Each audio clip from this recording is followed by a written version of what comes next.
प्यारे बच्चों, नमस्कार। आपका स्वागत है अपने चैनल SRG एकेडमी पर। बच्चों, जैसा कि आप लोग जानते हो कि प्रस्तुत का टॉपिक समाप्त होने के बाद लाभ हानि की भी 5 क्लासेस हो चुकी हैं। साथियों, मेरी आपसे एक रिक्वेस्ट है, गुजारिश है कि आप लोग वीडियो को जरूर देखा करें, क्योंकि अगर आप धीरे धीरे अगर आप देखेंगे तो मैं आपको बता दूं कि आपको जो ऑनलाइन है ना, वो ऑफलाइन जैसा बना देंगे। आप लोग एक बार हमसे जुड़ के देखिए, मेरे नंबर पे आप व्हाट्सअप करिए, मैं आपको तुरंत रिप्लाई करूंगा। और जो ऑनलाइन है मैं आपको ऑफलाइन में बदल दूंगा, ऑनलाइन को ही ऑफलाइन में बदल दूंगा, ठीक है। और ज़्यादा घबराने की आवश्यकता नहीं कि सर जी देखो मैथ एक टेक्निकल सब्जेक्ट है, बिल्कुल मानते हैं, लेकिन इसके लिए आपको छोटी छोटी चीज़ें मौजूद करनी होंगी। जैसे पाड़ा हो गया, गुणा भाग हो गया, दशमलव हो गया, भिन्न हो गई, डिजिटल सम वगैरह हो गया। ये छोटे छोटे कॉन्सेप्ट आपको क्लियर कर लेने होंगे। अगर ये कॉन्सेप्ट आपके क्लियर है तो मैथ कोई बड़ी बात नहीं है, बहुत ही छोटी चीज़ है और बड़ा आसानी से आप सॉल्व कर सकते हो, है ना। तो अब आपको हम बताते हैं लाभ और हानि का। बेटा ये आज अपना होगा 6वीं क्लास, 6ठी क्लास है। मुझे उम्मीद है कि आप लोग अच्छे से पढ़ेंगे। बेटा देखिएगा, जैसा कि आप लोग जानते हो कि इस कॉन्सेप्ट पे हालांकि मैंने क्वेश्चन बताया भी है, इसलिए इसका कोई बहुत तगड़ा कॉन्सेप्ट नहीं है, फिर भी मैं आपको बता दूं कि जब कभी भी अगर क्रय मूल्य और विक्रय मूल्य ये कहा जाए कि 10 वस्तुओं का क्रय मूल्य 20 वस्तुओं के विक्रय मूल्य के बराबर है, तो बेटा कुछ नहीं करना होगा, क्रय मूल्य को विक्रय मूल्य में बदल देना, विक्रय मूल्य को क्रय मूल्य में बदल देना। आप समझ जाओगे, अगर क्रय मूल्य ज्यादा है तो हानि हो रही है और विक्रय मूल्य ज्यादा है तो लाभ हो रहा है। लाभ और हानि हमेशा आपको पता है क्रय मूल्य पर ही होता है। बेटा जैसे अगर हम बात करें तो ये याद रखना कि चाहे लाभ प्रतिशत की बात करें, चाहे लाभ प्रतिशत की बात करें, तो बेटा आप तुरंत कहोगे सर जी इसमें कोई बड़ी बात नहीं, लाभ बटे क्रय मूल्य गुणे में 100, आपको कुछ करना ही नहीं है, बटे में क्रय मूल्य ही रहेगा। बेटा अगर यहां पर हानि प्रतिशत की बात करें तो बेटा कोई बड़ी बात नहीं है, इसका मतलब हो गया हानि बटे में क्या रहेगा, क्रय मूल्य। बोलोगे यस सर, बटे में क्रय मूल्य और गुणे में 100%, और कुछ नहीं रहना है। यानी किसी कीमत पर लाभ परसेंट का मतलब लाभ बटे क्रय मूल्य में गुणे 100, हानि प्रतिशत का मतलब हो गया हानि बटे क्रय मूल्य में गुणे 100। इस बात को आपको माइंड में एकदम से बैठा लेनी है, किसी कीमत पे ये आपको नहीं भूलना है बच्चा, सारा कॉन्सेप्ट ही इसी पे होने वाला होता है। अब अगर इसको हम देखें कि जैसे अगर ये कहा जाए कि जैसे 10 वस्तुओं का सीपी जो है 15 वस्तुओं के एसपी के बराबर है, तो आपको कुछ नहीं करना होगा, सीपी को बना लेना होगा 15 और एसपी को बना लेना होगा 10। अब आप समझ सकते हो कि आपने 15 वस्तुएं जितने यानी 15 वस्तुएं खरीदी हैं, 15 रुपए में कोई चीज खरीदी है, 10 रुपए में बेची है, आप कहोगे सर जी इसमें कोई बड़ी बात नहीं, 5 रुपए की हानि है, बटे में 15 क्रय मूल्य और गुणे में 100, 5 15, 33 से 1/3%, इसमें क्या हो जाएगा, लॉस हो जाएगा। इसी पे बेस्ट क्वेश्चन है, हम आपको लिए चलते हैं। क्वेश्चन पढ़िएगा, कह रहा है 32 वस्तुएं बेचकर एक दुकानदार 12 वस्तुओं के विक्रय मूल्य के बराबर लाभ अर्जित करता है। देखिए तो उसका लाभ प्रतिशत क्या है। बेटा एक बात बताइए, हालांकि नहीं, ये पहला क्वेश्चन नहीं है, ये जो है बेटा आपका पहला क्वेश्चन नहीं है, पहला क्वेश्चन ये था, ये है। अब देखिए, यदि 75 वस्तुओं का विक्रय मूल्य 60 वस्तुओं के क्रय मूल्य के बराबर है तो लाभ या हानि प्रतिशत बताओ। प्यारे बच्चों, आप लोग समझ रहे होंगे कि 75 वस्तुओं का विक्रय मूल्य, 75 वस्तुओं का विक्रय मूल्य यानी मैंने कितनी वस्तुएं बेची हैं प्यारे बच्चों, 75, यानी 75 वस्तुओं का जो विक्रय मूल्य है वो 60 वस्तुओं के क्रय मूल्य के बराबर है। यानी आप कहोगे सर जी 75 वस्तुओं का जो विक्रय मूल्य है, आप कहोगे यस सर, यानी 75 वस्तुओं का जो विक्रय मूल्य है वो 60 वस्तुओं के क्रय मूल्य के बराबर है। आप कहोगे यस सर, मेरे बिल्कुल समझ में आ गया। यानी 75 वस्तुओं का विक्रय मूल्य 60 वस्तुओं के क्रय मूल्य के बराबर है।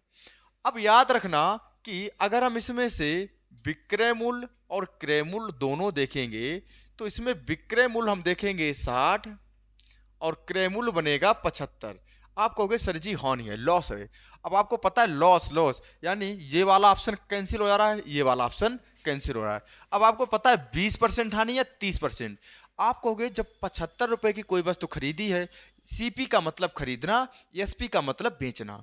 अब 75 रुपए कोई वस्तु खरीदोगे, 60 रुपए की बेचोगे, यानी 15 रुपए का नुकसान है, यानी आप कहोगे 15 रुपए का नुकसान है। बटे में सीपी ही होगा यानी 75 और गुणे में 100। 15 पना 75 और 5 दूनी 10 और लॉस है तो 20% का लॉस। पहला ऑप्शन सही है। अगले क्वेश्चन की तरफ चलते हैं। अगले क्वेश्चन ये रहा आपका अगला क्वेश्चन। प्यारे बच्चों पढ़िएगा। 32 वस्तुओं बेचकर एक दुकानदार 12 वस्तुओं के विक्रय मूल्य के बराबर लाभ अर्जित करता है। बेटा मैंने 32 वस्तुएं बेची हैं, मैंने 32 पेन बेच दिए हैं। कितने? 32। बेटा जब मैंने 32 वस्तुएं बेची तो मुझे जो लाभ हुआ वो 12 वस्तुओं के विक्रय मूल्य के बराबर हुआ। बेटा मैं एक ऐसी चीज आपको बताऊंगा जीवन में आप भूलने वाले नहीं हो। जब आप 32 वस्तुएं बेच रहे हो, जब आप 32 वस्तुएं बेच रहे हो तो इस कंडीशन पे आपको करना क्या होगा? प्रत्येक वस्तु का विक्रय मूल्य आप 1 रुपया मान लीजिए। तो जब प्रत्येक वस्तु का विक्रय मूल्य अगर हम 1 रुपया मान लें तो 32 वस्तुओं का, यानी अगर हम इसका विक्रय मूल्य जो होगा तो बेटा आप तुरंत कहोगे सर जी इसमें कोई बड़ी बात नहीं होगा, 32 ही रुपए होगा। ये बात आप बिल्कुल सहमत होंगे, आप मेरी बात से बिल्कुल भी नाराज नहीं होंगे, क्योंकि आप कहोगे सर जी मैंने 32 वस्तुएं बेची हैं, मैंने 32 पेन बेचे हैं, मैं मान लेता हूं 32 पेन प्रत्येक पेन 1 रुपए का है। आपकी मर्जी है 2 रुपए की मान लो, आपकी मर्जी है 3 रुपए की मान लो, आपकी मर्जी है 100 रुपए की मान लो, मैं 1 रुपए का मानता हूं। यानी सिंपल सी बात है 32 रुपए का। अब उसमें लाभ कितने के बराबर है? आप कहोगे सर जी 12 वस्तुओं के बराबर है। इसका मतलब ये हो गया कि इसमें जो लाभ है ये है 12 रुपए का, क्योंकि सिंपल सी बात है जब प्रत्येक वस्तु का विक्रय मूल्य 1 रुपया है, अब 32 रुपए कोई वस्तु बेची है, लाभ 12 रुपया का है, तो ये बात आप सोचने की नहीं कि आप कितने की खरीद के लाए होगे। आप कहोगे जब 32 रुपए की जैसे बेची 12 रुपए मुझे बच गए, 32 रुपए की बेची 12 रुपए बच गए, यानी आप कितने की खरीद के लाए होगे? तो आपको पता है आप खरीद के लाए होगे 30 रुपए की। कितने की? 30 की। अब इसमें पूछा है लाभ प्रतिशत बताओ, तो बेटा आपको पता है कि जब लाभ प्रतिशत पूछा है तो लाभ कितने रुपए का है? 12 बटे में क्रय मूल्य कितना है? 32 से 12 घटाओ, 32 से 12 घटाओ कितना बनेगा? 20 और गुणे में 100। अब आप जैसे ही करोगे 20 पंचे 100, 12 पंचे 60, 60% का लाभ होने वाला है। सिंपल सा क्वेश्चन था। अगला क्वेश्चन, एक वस्तु को 1980 रुपए में बेचने पर अर्जित लाभ उसी वस्तु को 1620 रुपए में बेचने से हुई हानि के बराबर है, तो 15% लाभ कमाने के लिए वस्तु को किस मूल्य पर बेचना होगा? बेटा देखिए 15% की फ्रैक्शन वैल्यू होती है 3/20। अब 3/20 का मतलब हुआ लाभ है, तो यानी वस्तु की किसी कीमत पर हमें 23% की वैल्यू निकालनी होगी। तो इसका मतलब आपको ये बात पता हो गई, ये ऑप्शन एक 1800 में 23 का भाग नहीं जा रहा है, तो यानी ये ऑप्शन ऐसे ही जा रहा है। इसमें भी बेटा 23 का भाग नहीं जा रहा, चाहे आप देख लीजिए। ठीक है, ये मुझे देखने से लग गया 23 का भाग नहीं जा रहा। देखिए 23 नेमा 207 होते हैं। ठीक है, और इसमें भी आपका भाग चला जाएगा, इसमें भी, क्योंकि 23 देखोगे तो 23 अट्ठे हाल इसमें चला जाएगा। यानी देखो 2 ऑप्शन तो देखने चलेंगे, इनका तो खेल खत्म, बचे 2। अब एग्जाम में अगर आप बैठे हो, हम देखेंगे तो इन 2 में नहीं हम कंफर्म कर पा रहे हैं, तो हम इनमें जिसमें मर्जी होगी तुक्का मार देंगे, क्योंकि जहां आप चारों ऑप्शन में नहीं पता है वहां आपका सही होने के चांस होते हैं 25%, और 2 ऑप्शन आपके चले गए तो ऑप्शन एक बात कंफर्म हो गई कि अब 50% का 50-50% पे आप बचे हो। जरा देखिए क्वेश्चन को, इसका थोड़ा सा मैं कॉन्सेप्ट जरूर बताना चाहूंगा, आप लोग समझेंगे, अच्छे से समझेंगे। आप बहुत अच्छे बच्चे हैं, पता नहीं आप लोग इतने अच्छे से पढ़ते हो ना, मुझे बहुत अच्छा लगता है, आप लोग इतनी मेहनत करते हो। लेकिन ये एग्जाम वाले ना 2-4, हम तो कह रहे बाबा जी जितने जब पेपर अपन लीक कराते हैं ना, इनको ऐसी सजा दे दो, एक बार इनकी पूरे देश की आने वाली पीढ़ियां कांप जाएं कि पेपर लीक कराएं। यार कितनी मेहनत से बच्चा पढ़ता है, कितनी मेहनत से तुम लोग मतलब रात भर जागते हो। अब बताइए 6 महीने जिंदगी में आपने पेपर लेट करा दिया। अब जो बच्चा मान लीजिए उसकी नौकरी लग जाती, नौकरी लगने के बाद फिर मान लीजिए किसी की शादी आदि हो जाती, बढ़िया से 4 पहिया गाड़ी मिल जाती, बीवी मिल जाती, बच्चे हो जाते, नहीं सब कुछ 6 महीने पिछड़ गया। और 6 के महीने के चक्कर में पता कितना बिछड़ेगा, पता नहीं यार, वो गलत चीज हुआ। लेकिन खैर क्या करो, अच्छी बात यह है, फिर भी हमें खुशी इस बात है, हम फिर भी जीत अपनी इसलिए मानते हैं कि बेईमानों के पास कोई चीज जाने से अच्छा है कि हमें मिले, है ना। कोई बात नहीं, आप मेहनत करते रहिए, मेरे आशीर्वाद मेरी दुआएं आपके साथ हैं, आप लोग मेहनत करिए। देखिए एक बात आप याद रखना कि सीपी कभी भी नहीं बदलेगा, ये बात आप जानते हो। अब एक बात आप समझ लीजिए कि जैसे अगर विक्रय मूल्य है, तो विक्रय मूल्य में अगर लाभ है तो प्यारे बच्चों हमेशा घटेगा। आप कहोगे यस सर, इसमें कोई शक नहीं। और अगर हानि है तो हमेशा जुड़ेगा। आप कहोगे वेरी गुड सर, इसमें भी कोई बात नहीं है। इस कॉन्सेप्ट को आपको जीवन में नहीं भूलना है, इस कॉन्सेप्ट को आपको जीवन में नहीं भूलना है, क्योंकि लाभ हमेशा घटेगा, हानि हमेशा जुड़ेगा। लाभ हमेशा घटेगा, और आपको पता है विक्रय मूल्य से अगर लाभ घटाएंगे तो ये क्या बनेगा, क्रय मूल्य, और विक्रय मूल्य में हानि जोड़ेंगे तो ये भी क्या बनेगा, क्रय मूल्य। अगर ये दोनों बराबर हो प्यारे बच्चों, अगर ये दोनों यानी लाभ और हानि बराबर हो, लाभ और हानि क्या हो, बराबर हो। हालांकि इसके बहुत कॉन्सेप्ट होते हैं, 2 गुना हो, 3 गुना हो, 4 का भाग दे दो 3 का, इतना नहीं देखना है, सीधा लगा लेना, क्योंकि गलती कर बैठोगे, ठीक है। फिर बस ये कि अगर दिल गलती कर बैठा है, ठीक है। हाँ हाँ हाँ, तो इससे बेहतर ये है, अगर मान लीजिए लाभ और हानि बराबर हैं, तो इस कंडीशन जब लाभ बराबर हानि हो, जब लाभ बराबर क्या हो, हानि हो, तो मेरे भाई मेरी बहनों आपको कुछ नहीं करना होगा। क्रय मूल्य अगर निकालना हो तो क्रय मूल्य बराबर आपको जो दोनों विक्रय मूल्य दिए ना, उन विक्रय मूल्य का अंतर, यानी विक्रय मूल्य, भाई अगर आप मान लीजिए ये लाभ है और ये हानि है, दोनों को अगर हम बराबर करा लेंगे तो यहां से, अरे क्रय मूल्य निकलेगा, ये यहां से जो भी निकलेगा वो निकलेगा लाभ या हानि, ठीक है, क्योंकि अभी हम आपको बता रहे हैं लाभ या हानि। SP1 और अंतर का निशान हम लगा रहे हैं, ठीक है। अंतर का मतलब हो गया, अगर आप मान लीजिए आप कहोगे सर जी हमने इससे इसको घटाया, उससे कम ज्यादा, हम सीधा अंतर का निशान लगा दे रहे। SP1 माइनस SP2 और अपान में 2। ये आप लाभ देखिए, ये लाभ के लिए भी हो सकता है और हानि के लिए भी, ये लाभ के लिए भी हो सकता है और हानि के लिए भी हो सकता है। आप कहोगे यस सर, ठीक है। अब इसी कॉन्सेप्ट पे सवाल था, लेकिन इसमें 2 गुना कर रहा है तो इसमें ये वाला कॉन्सेप्ट नहीं लगेगा, बराबर वाला, इसमें हम आपको बता रहे हैं। देखिए जब किसी वस्तु को 1500 रुपए में बेचने पर प्राप्त लाभ उस वस्तु को 1300 रुपए में, यानी पहले वस्तु को बेचा जा रहा है 1500 रुपए में।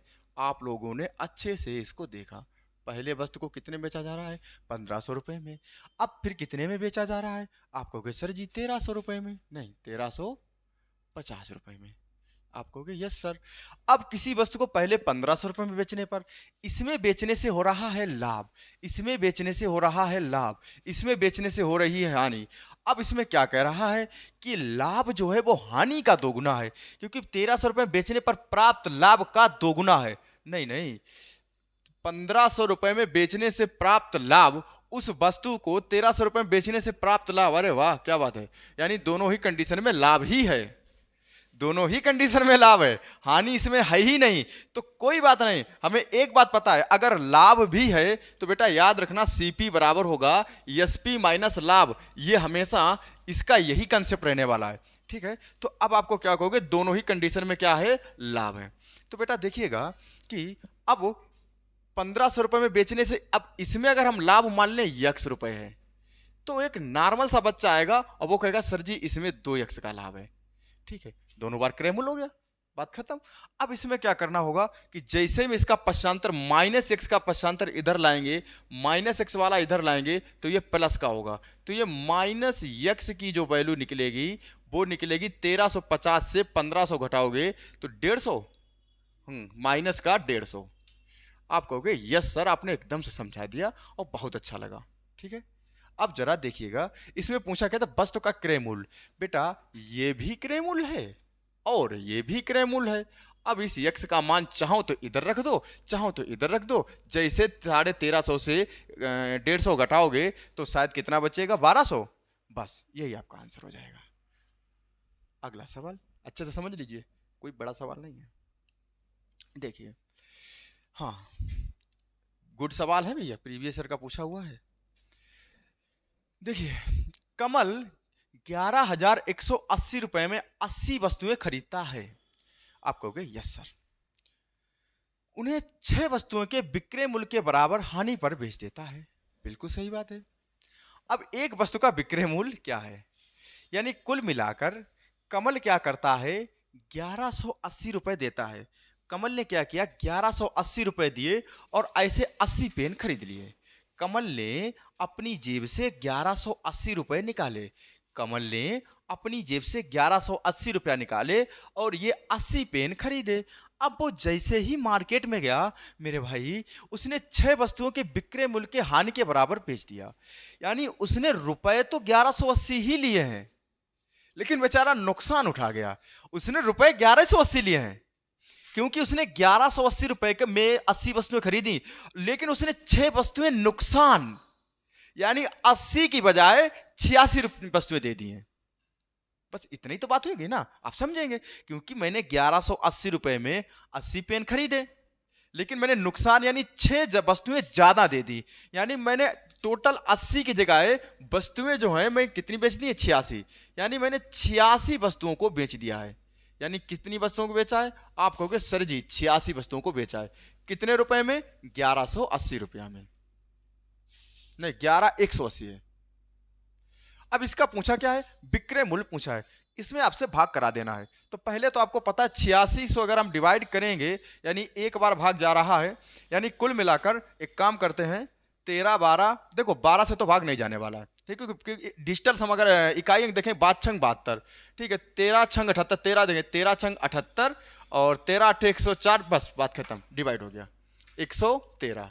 यानी आंसर क्या हो जाएगा, 130, बात खत्म, ठीक है। क्योंकि हमें क्वेश्चन और ऑप्शन दोनों से मिलाएंगे तो जल्दी हो जाएगा। अगला क्वेश्चन, एक डीलर अपने माल को क्रय मूल्य पर ही बेचने का वादा करता है। अरे भैया हमसे बड़ा ईमानदार दुनिया में कौन, अरे हम जितने का खरीद के लाए उतने में बेच रहे हैं, लेकिन 1 किलोग्राम की जगह 900 ग्राम तोलता है। बताइए आप मेरी दुकान पे आएगा, गुरुजी चीनी दे दो। मैंने कहा मेरा स्टूडेंट है, ले जा भाई। अब चूंकि हालांकि हम बेईमान नहीं है, देखो हम आपको बता रहे हैं एसआरजी एकेडमी जो है अपनी जेब से दे देगी, ये बात आप एक बार आके देखिए यहां पर।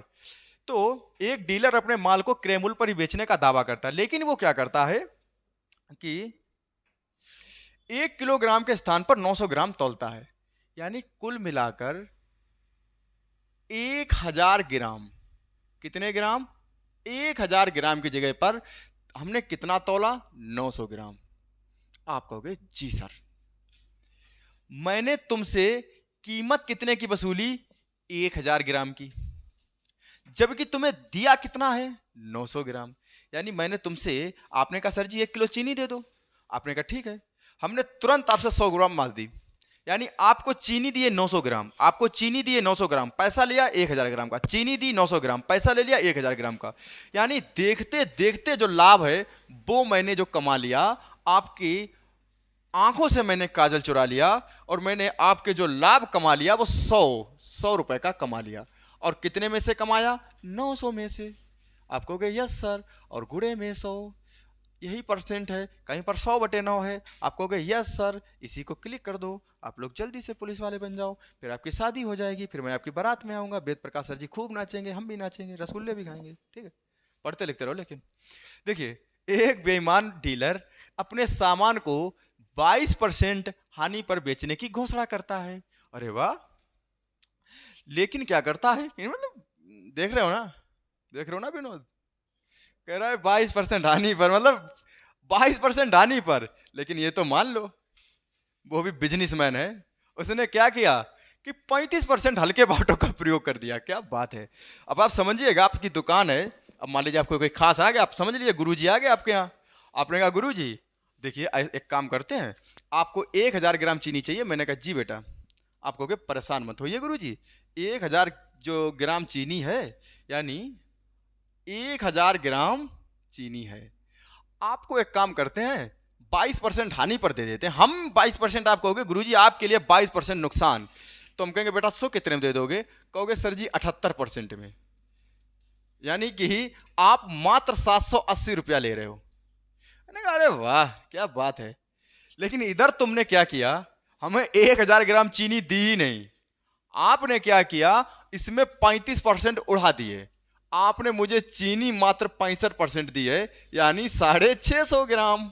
अरे वाह भाई वाह, शिष्य तो हमारे कुछ ज्यादा ही गणित पढ़ गए थे। यानी आपने मुझसे कीमत तो ले ली, मतलब 780 रुपया, लेकिन चीनी हमको कितनी दी है? मात्र 650 ग्राम। यानी अतः आप कह सकते हो कि 650 ग्राम कितनी, यानी 650 ग्राम वाली वस्तु को 780 में बेचा जा रहा है। 0 से 0 कैंसिल, 13 पचे 65, 13 छंग 78, यानी 5 रुपए वाली वस्तु कितने की बेची जा रही है? 6 रुपए की। यानी 1 रुपए का लाभ बटे में और गुणे में 100, यानी 20% देखते देखते लाभ कमा लिया। यानी ये वाला ऑप्शन सही हो जाएगा। आप कहोगे यस सर, समझ में आया ना भाई? 1000 ग्राम है ना, आपने क्या किया? 1000 ग्राम चीनी है, आपने उसको क्या किया? इमीडिएटली 22% हानि पर हमको दे दिया। यानी सिंपल सी बात है, 1000 रुपए वाली चीज को आपने मुझे 780 रुपए में दे दिया। अब उसमें आपने क्या किया कि लेकिन जो आपने हमें 1000 ग्राम चीनी देनी चाहिए थी, उसको मात्र आपने 650 ग्राम दिए। यानी 650 ग्राम चीनी को आपने 780 रुपए में दिया, 650 ग्राम रुपए की चीज को 780 रुपए का दिया है। यानी अगर हम इसको रेशियो में बदलेंगे तो आपको पता है 130 से भाग करा देंगे, 5 और 6 20% का लाभ, क्योंकि डिवाइड करोगे तो बेटा 20 ही आ जाएगा। अगला सवाल, एक व्यक्ति क्रय मूल्य में 4% की हानि पर सामान बेचता है। अच्छा, यानी क्रय मूल्य में 4% की हानि पर सवाल को बेचता है, सॉरी सामान को बेचता, सवाल नहीं कोई बेचता है। एक व्यक्ति क्रय मूल्य में 4% की हानि पर, यानी 4%, यानी इसका मतलब हुआ मेरे भाई देखिए, एक व्यक्ति 4%, यानी 4% की हानि। आप कहोगे सर जी इसको बेच दिया उसने कितने परसेंट पर? 96% पर, यानी 960 रुपए। अरे वाह क्या बात है, यानी 1000 रुपए वाली चीज को वो 960 रुपए में, 1000 वाली चीज को 960 में बेच देता है। लेकिन वो क्या करता है? 40 ग्राम के बजाय 20 ग्राम तौलता है, यानी सीधा सीधा आधा, 40 ग्राम की बजाय 20 ग्राम, यानी जितना वजन है उसका ठीक आधा। इसका मतलब है कि अगर 1000 ग्राम की अगर बात होगी तो इसका मतलब वो 500 ग्राम ही तौलेगा। ये बात आप समझोगे, क्योंकि 400 ग्राम की जगह पर 20 ग्राम है। तो क्योंकि हमने 1000 से ही सवाल शुरू कर दिया है, वैसे हमें 40 से ही शुरू कर देते तो 40 का 4% निकाल देते तो उससे भी काम चल जाता, लेकिन कोई नहीं, हमने 1000 कर दिया तो मुझसे ही लगाएंगे। अब जरा देखिएगा कि अब 1000 ग्राम वाली चीज को, यानी 1000 रुपए वाली चीज को कोई व्यक्ति मुझे 960 रुपए में दे रहा है, लेकिन वो जितनी चीज देनी चाहिए उसके ठीक आधी कर रहा है। यानी अगर 40 को ठीक 20 कर रहा है तो इसका मतलब अगर 1000 ग्राम होगा तो वो मात्र 500 ग्राम देगा। आप कहोगे यस सर। अब 500 रुपए वाली चीज 960 रुपए में बेची जाएगी तो कितना, यानी आप कहोगे सर जी इसमें कोई बड़ी बात नहीं है, 460 रुपया ज्यादा कमा लिए 500 में। आप कहोगे बटे में 500 और गुणे में 100। आप कहोगे यस सर। अब 0 से 0 कैंसिल, अब इसमें देखिए 5 अट्ठे 40, बचे 5 नेम 45 और बचे कितने? 1 5 दूनी 10, 92% का लाभ कहीं पर दिखा रहा क्या? हाँ है तो भी, अब भी ऑप्शन, फिर क्या शोर मचाओगे? नवा सवाल, एक दुकानदार लागत मूल्य पर चावल बेचता है। आप कहोगे जी सर, लेकिन गलत वजन का उपयोग करके 25% लाभ प्राप्त करता है, तो वो 1 किलोग्राम के स्थान पर कितने चावल तौलता है? यानी कि वो ये कर रहा है कि मान लीजिए 1 किलोग्राम, यानी वो 1000 रुपए की चीज है। कितनी? 1000 रुपए की चीज है और उसको कितने परसेंट लाभ पर, यानी गलत बांट का प्रयोग करके, यानी 1000 रुपए की जो चीज है ना उसे वो क्या कर रहा है? 125% बना दे रहा है। भाई 25% लाभ ही तो कमा रहा है। तो इसका मतलब ये हुआ है कि जो वजन है ना उसने 1000 ग्राम को उसने कितना? 125 ग्राम बनाने का प्रयास किया, यानी 125%, यानी वजन था अपने आप में 100%, वजन जितना लिया वो 100% था, लेकिन उसने क्या किया कि उसको 125% बनाने का प्रयास कर दिया, क्योंकि वही तो 25% उसकी इनकम है। यानी हम कह सकते हैं कि 125% की जो वैल्यू है वो है 1000। अगर हम इसे 100 में बदलेंगे तो आप कहोगे सर जी इसमें कोई बड़ी बात नहीं, दोनों पक्षों में 4/5 का गुणा करा दो। ठीक है, इधर भी 4/5 से गुणा करा दो। ठीक है, तो जैसे गुणा कराओगे देखो 5 25 और 25 चौकू 100, 100% की वैल्यू आ जाएगी। ठीक है, तो इधर भी जरा गुणा करा दीजिए, देखो 5 दूनी 10 और 4 दूनी 8, 800 कहीं पर ऑप्शन है, आप कहोगे ये ऑप्शन है। और अगला सवाल, एक बेईमान दुकानदार 20 रुपए प्रति किलोग्राम पर खरीदे गए 20 रुपए के हिसाब से खरीदा गया और 30 रुपए प्रति किलोग्राम के हिसाब पर बेचा गया और वह 1 किलोग्राम के बजाय 800 ग्राम ही देता है। वास्तविक लाभ प्रतिशत बताओ। बेटा हम इस सवाल को होमवर्क में छोड़ेंगे, ठीक है, लेकिन आप लोग देखिए, इसका मतलब है या तो आप पूरा वीडियो नहीं देख रहे हो, अगर आप वीडियो देख रहे हो तो फिर होमवर्क का जो क्वेश्चन हम देते हैं वो आप नीचे कमेंट नहीं कर रहे हो। बेटा गलत बात है, एक बार आप भरोसा करके तो देखिए, ईमानदारी से भरोसा करके देखिए, हम लोग आपके साथ हैं, आपका पूरा सिलेबस A to Z आपको पढ़ाएंगे। आज के लिए यहीं पर जय हिंद।